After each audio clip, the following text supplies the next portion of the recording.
আসসালামু আলাইকুম। হ্যালো বন্ধুরা, কেমন আছেন সবাই? আশা করি ভালো। আমরাও আলহামদুলিল্লাহ আপনাদের দোয়ায় ভালো আছি। বরাবরের মতো আরও একটা নতুন ভিডিও নিয়ে আপনাদের সামনে হাজির হয়েছি। আশা করছি অনেকটাই ভালো লাগবে। অনেক দিন আগের একটা ভিডিও, সেটাই শেয়ার করছি আপনাদের সাথে। বাড়িতে ছিলাম সেই সময়কার ভিডিও। অনেক দিন হয়ে গেছে। যখন বাড়িতে ছিলাম তখন তো মাত্র ধান গাছ বড় হচ্ছিল, আর এখন তো ধান কেটে মাড়াই করা হয়ে গেছে।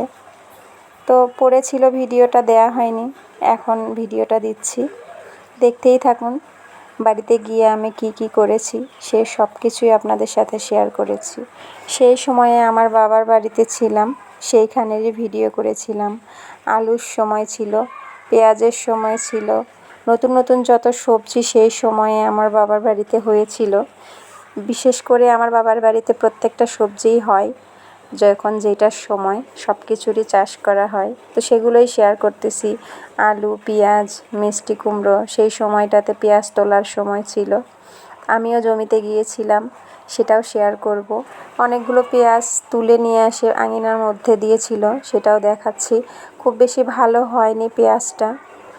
কলা, মানে গ্রামে গেলে গ্রামের সব ধরনের সবজির সাথে দেখা হবেই আমার, সব ধরনের ফলের সাথে। তো সেটাই একটু একটু করে শেয়ার করার চেষ্টা করেছি, আমি তুলে ধরার চেষ্টা করেছি। কলার গাছটা মানে কলা না হওয়াতেই পড়ে গেছে, তো তাও পেকেছিল, অনেকটাই মিষ্টি ছিল। আর এটা হচ্ছে আলু কেটে কেটে আমাদের গরুকে খাওয়াচ্ছে। অনেক আলু হয়েছিল, আর এগুলো সব সাদা আলু। সাদা আলু খুব একটা খাওয়া হয় না আমাদের, সব সময় লাল আলু, ছোট গোলটা, ওইটা খাওয়া হয়, যেটা আমরা বলি হচ্ছে মাড্ডা আলু, ওইটাই খাওয়া হয়। আর এটা হচ্ছে সাদা আলু, এটা কেটে কেটে গরুকে সেদ্ধ করে খাওয়ানো হচ্ছে। আর সেই সময় ছিল হচ্ছে সকালবেলা আব্বু সবজি তুলে নিয়ে এসেছিল জমি থেকে, তো সেগুলো একটু একটু করে দেখাচ্ছি। নতুন উঠেছিল তখন, এটা আমরা বলি হচ্ছে কদর, ঢাকাতে এটাকে ধন্দল বলা হয়।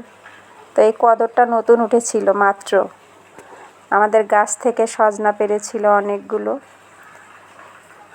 ওই যে একটু আগেই বললাম, আমাদের বাসায় সব ধরনের সবজি, সব ধরনের ফলমূলই আছে। আমার আব্বু অনেক শৌখিন, সব কিছুরই চাষ করা হয়, সব কিছুই লাগানো হয়, লোক দিয়ে লাগিয়ে নেয়। তো এখানে সকালে রান্নাবান্না শেষ করে একটু জমিতে গিয়েছিলাম দেখার জন্য, জমিতে সবাই পেঁয়াজ উঠাচ্ছিল লোকজন। তো সে ভালো হয়নি পেঁয়াজ খুব বেশি, সেটাও দেখাবো। এখানে শাক তুলে নিয়ে এসেছিল, পাট শাক, এটাও নতুন ছিল, মাত্র উঠতেছিল শাক। তো সেইটা রান্না বান্না শেষ করে, অনেক কিছুই রান্না হয়েছিল, সব উঠানো হয়নি, কারণ শাকটাই মাত্র নামিয়েছিল, সেইটা ভিডিও করেছি। করে আমি জমির দিকে চলে যাচ্ছিলাম। তো জমির পথে যেতেই দেখলাম হচ্ছে বাচ্চারা মেশিনে গোসল করতেছে। মেশিন বলতে যেটা দিয়ে পানি সেচ দেওয়া মেশিন, জমিতে পানি দেওয়া মেশিন, সেইখানে অনেক বাচ্চারা গোসল করতেছিল। তো যদিও বাচ্চাদের উঠানো হয়নি, শুধু পানি পড়তেছিল, এইটাই শেয়ার করেছি। আর আমি যখন বাড়িতে ছিলাম তখন ওই যে ধান গাছগুলো মাত্র বড় হচ্ছিল, ধান এখনও মানে পাকছিল না। এখন যখন ভিডিওটা দিচ্ছি, এখন তো ধান মাড়াই করার সময়, ধান কেটে ফেলা হয়েছে জমি থেকে, অনেক আগেকার ভিডিও। তো গ্যালারিতে ফুল পড়ে আছে, এই জন্য শেয়ার করলাম একটু। আশা করছি আপনাদের ভালো লাগবে। দেখুন অনেক সুন্দর পানি, আর এত পরিমাণ ঠান্ডা ছিল পানিটা, ওই যে মেশিনটা, আর এটা দিয়েই পানি চলে যাচ্ছিল জমিতে। তো একটু পা ভেজালাম, অনেকেই গোসল করতেছিল এইখানে। তো সবাইকে উঠানো হয়নি, আমি সবাইকে সরিয়ে দিয়ে একটু ভিডিও করেছিলাম। আর এটা অনেক স্বচ্ছ পানি, পরিষ্কার। আমাদের ওই এলাকায় পানিতে কোনো আয়রন নেই, আয়রন মুক্ত।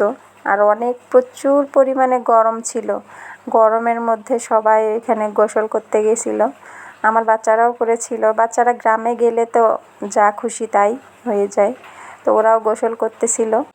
এইখানে একটু ভিডিও করা শেষ করে তারপরে গেলাম হচ্ছে ওই সামনের ওই জমিতে যাব আমি, ওই সামনের সবুজগুলো দেখা যাচ্ছে ওইখানে আমাদের পেঁয়াজের জমি, ওইখানে পেঁয়াজ ওঠানো হচ্ছে। তো সেখানেই যাচ্ছিলাম। এই যে ধান মাত্র হচ্ছে কতগুলোতে, আর কতগুলোতে ধান হয়নি এখনও। তো সেই সময়টায় আমি বাড়ি গিয়েছিলাম, তখনকারই ভিডিও এইটা। আর সেই সময়ে পুরো মাঠ একদম সবুজে সবুজে ভরা ছিল, অনেক ভালো লেগেছিল। তো ফাইনালি আমি পেঁয়াজের জমিতে পৌঁছে গেছি। এই জমিতে পেঁয়াজ ছিল, প্রচুর পরিমাণে ঘাস হয়েছিল। অন্য সব জমিতে তাল দিতে গিয়ে আমার আব্বু এইটাতে খুব বেশি খেয়াল করতে পারেনি, ভর্তি হয়ে গেছে ঘাসে। আর ঘাসের কারণে পেঁয়াজটাও বেশি বড় হতে পারেনি, এইখানে ছোট ছোট হয়েছে। তো যাই হোক, ঘাস হয়েছে ভালো, যেহেতু আমাদের গরু আছে, গরু খেতে পারবে, এই জন্য খুব বেশি খেয়াল করেনি। কারণ ওইদিকে অনেক পেঁয়াজ ছিল, অন্য জমিগুলোতে অনেক জমিতে ছিল পেঁয়াজ, এই জন্য এটাতে এতটা খেয়াল দিতে পারেনি। তো সেই ঘাসের মধ্যে থেকে পেঁয়াজ উঠাচ্ছিল। এই যে খুব বেশি ভালো হয়নি, একদম ছোট ছোট, মোবাইলের মধ্যে খুব একটা বোঝা যাচ্ছে না, কিন্তু অনেকটাই ছোট ছিল পেঁয়াজগুলো। আর উঠাচ্ছিল হচ্ছে মহিলা মানুষেরা, আমিও কয়েকটা উঠায়ে দেখাইলাম। যেহেতু মহিলা মানুষ উঠাচ্ছিল পেঁয়াজগুলো, এই জন্য তাদের আর দেখানো হয়নি, ভিডিওর সামনে তারা আসে না।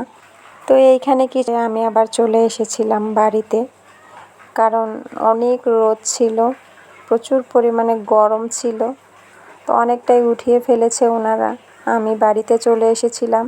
আর এই যে দেখুন, পুরো বারান্দা ভর্তি পেঁয়াজগুলো পরিষ্কার করে রাখার জন্য, কাটার জন্য 3-4 জন মহিলাদেরকে নেওয়া হয়েছিল। ওই যে এটা সম্পর্কে আর কি, পাড়া প্রতিবেশী নানি হয়, উনিও কাটতেছিল ওদের মধ্যে। তো অনেক পেঁয়াজ হয়েছে আমাদের, সেগুলোই একটু শেয়ার করলাম। সব এখানে রেখে দেওয়া হয়েছে। 3-4 সামের হয়েছিল, 3-4 সাইজের, ছোট বড়, একদম বড়, সব কিছু মিলেই। আর এইদিকে হচ্ছে রান্না বান্না চলতেছিল রান্নাঘরে। যেহেতু আমাদের বাড়িটা একদম গ্রামে, তাই বুঝতেই পারতেছেন আমাদের বাড়ির অবস্থা দেখে, একদম গ্রামের পরিবেশ। মাটির চুলায় রান্নাবান্না হবে, যে আমাদের সিলিন্ডার আছে, তারপরেও মাটির চুলাতে রান্নাবান্না বেশি হয়। তো গ্রামের মানুষ মাটির চুলাতেই রান্নাবান্না বেশি করতে পছন্দ করে। এখানে ট্যাংরা মাছ চচ্চড়ি হবে, আলু দিয়ে গরুর মাংস রান্না হচ্ছে। এখানে মাখিয়ে দিয়ে রান্না হয়, গ্রামে গেলে বিশেষ করে এই জিনিসটাই বেশি ভালো লাগে। সব কিছু দিয়ে মাখিয়ে দিয়ে গরুর মাংস রান্না করার পরে তেলানি দেওয়া হয়, পরে তেলের উপর দেয়। কুরবানি ঈদের সময় এই জিনিসটা বেশি করা হয়। আর যখন শর্টকাটভাবে তাড়াতাড়ি সময়, কাজ কামের সময় হয়, তখনও এটা কষিয়ে না নিয়ে এইভাবে মাখিয়ে দিয়ে উঠাই দিয়ে তারপরে রান্না শেষ হয়ে গেলে পেঁয়াজের ফোড়ন দিয়ে তেলানি দেওয়া হয়। তো সেটাই করা হচ্ছিল। আর এইখানে হচ্ছে ছোট মাছ, ট্যাংরা মাছ চচ্চড়ি করার জন্য আলু ঝিরিঝিরি করে কেটে নেওয়া হচ্ছে। এই ছোট ছোট আলু দিয়ে ট্যাংরা মাছ চচ্চড়ি করা হবে। একদম ঝিরিঝিরি করে কেটে নেওয়া হয়েছে আলুগুলো, আমি কাটতেছিলাম। আলু দিয়ে, সজনা দিয়ে, ট্যাংরা মাছ দিয়ে। সজনা যেহেতু নতুন নেমেছিল, তখন নতুন আমাদের গাছ থেকে পেড়ে একদম ছোট ছোট ছিল, বেশি বড় হয়নি। সজনাগুলো কচি কচি খাইতেই ভালো লাগে, তো সেহেতু কচি রান্না করা হচ্ছিল। নতুন সজনা আমি ঢাকা থেকে গিয়েই মানে প্রথমবার পেড়ে রান্না করা হচ্ছে। আম্মুর হাতের রান্না অনেক মিস করতেছি ভিডিওতে ভয়েস দিতে গিয়ে। আম্মু এটা মাখিয়ে দিয়েছিল, আর আম্মুর হাতের তরকারি অনেক মজাদার হয়।